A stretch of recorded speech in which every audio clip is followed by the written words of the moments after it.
Hello and welcome to Wanies Academy. Today we're going to be talking about punctuations, or we'll specifically be discussing commas, dashes, and brackets. Now, these are the objectives of the lesson. Now, the first is to define what punctuations are and explain the purposes of comma, dashes, and brackets. The second is to identify commas, dashes, and brackets correctly in sentences.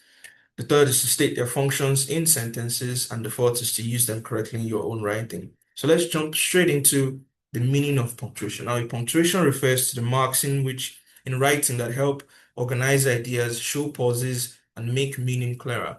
Now, let's say you had a sentence and you said, I came home, slept, and I came home after school, slept, and woke up later to eat dinner.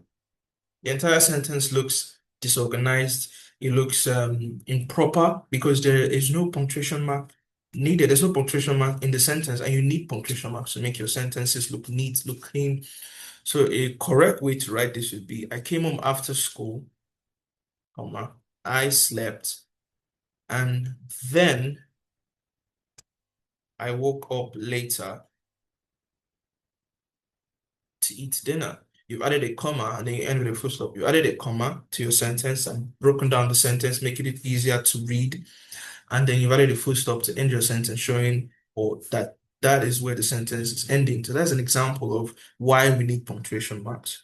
Now, in this lesson, we're going to be focusing on commas, dashes, and brackets. Now, what are commas? Now, I've used commas in an example already, but a comma shows a pause or it separates parts of a sentence to make ideas clearer. Looking at this example now.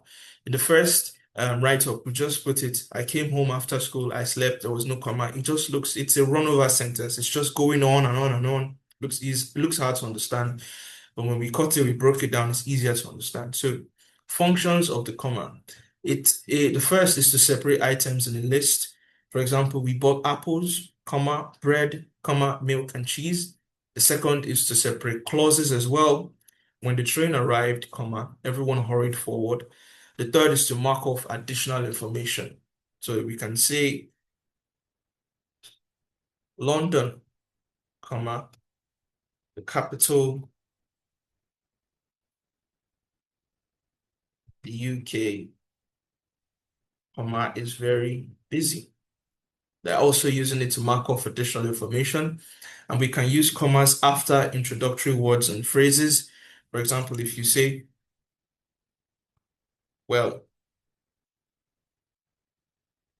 I think you're right. You have introduced the sentence and you use comma to give it more emphasis. We also use commas to separate adjectives of equal rank. For example, she wore a bright, colorful scarf.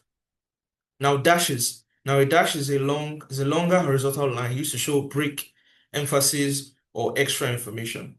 The different functions of the dash. We have different functions of the dash. An example is to show the first is to show a sudden break or interruption. If we say I was going to speak, dash, but he interrupted me. That dash has broken the sentence and has given us more information about, showed us a sudden break and an interruption. Now, we also use dashes to add extra information with emphasis. For example, the answer was obvious. Dash. No, this example shows us that dashes are also used to add extra information with emphasis. And dashes are also used to introduce a list, explanation, or conclusion. She just needed one thing, rest. Now, brackets. Brackets are also known as parentheses, and they are used to add extra information, clarification, or comments that are not part of the main sentence. Functions of brackets, the first is to add extra information. So if we say the expression, the water,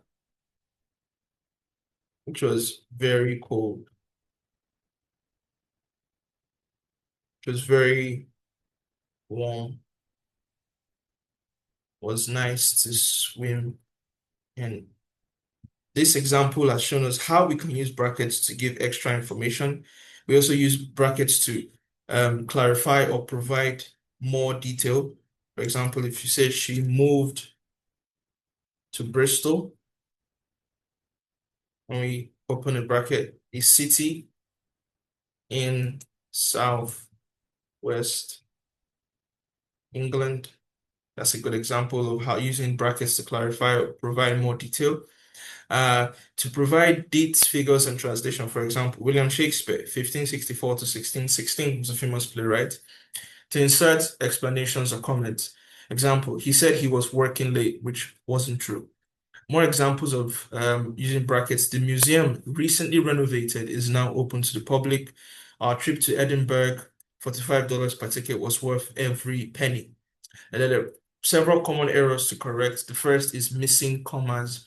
For example, she bought apples, bread, milk, and cheese. Very simple, very similar to the example I made the first in the beginning of in our class. You put commas to break the sentence to show different items.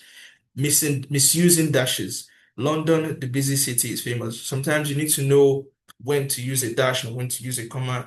Use dashes only when adding strong emphasis, and then overusing the brackets. You don't usually need to use a bracket. You should only use a bracket to give more information. But if more information is not required, then there is no need for you to use a bracket. And then confusing hyphens and dashes.